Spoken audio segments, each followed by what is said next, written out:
used to come through Washington Temple and preach. I've known Aretha since then.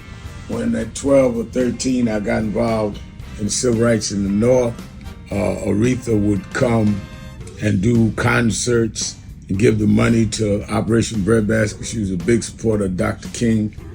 She was a big supporter of Reverend Jackson. She ended up being a big supporter of mine in National Action Network. The last 2 or 3 big birthday celebrations they did for me, Aretha came, and I was honored to speak at her funeral. I guess the thing I would most say about Aretha is the Aretha that was real in her music was like that in private. She would talk openly about things she went through and she sang about. She was not pretentious. You meet some artists that never achieved anywhere near the status of Aretha, that all stuck on themselves. Aretha was not like that. She was real.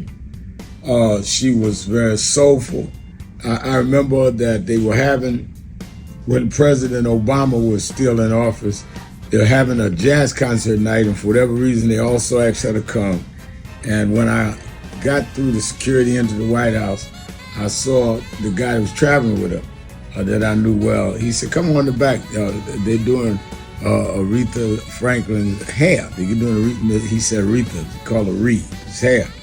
You can see her before we go out there to the where they're having the big concert for President and Mrs. Obama. So I went back there and we sat down talking, and I'll never forget, Aretha looked at me and said, "Red Man?" I said, "Yes, Miss Franklin." She said, "They wouldn't have believed it. We sit up in the White House, they curling my hair. We sit up in the White House. We come a long way from when Daddy," talking about her father, "used to march with Dr. King." And I said, "Yeah, and you know, Mahalia used to sing with him, who was your idol. And I used to preach during intermission during Hayu." And I think I remember that because a lot of us that get all shaken and as Reverend Wawa and I was talking about, traumatized about today, don't think about how far we've come.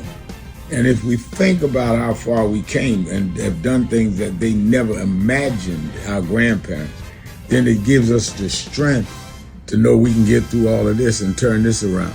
Don't think about it to be just grateful. Think about it to be inspired and empowered. And I say that because when word had went out that Miss Franklin passed, Trump said she used to work for me. No, she used to perform for you. She worked for us.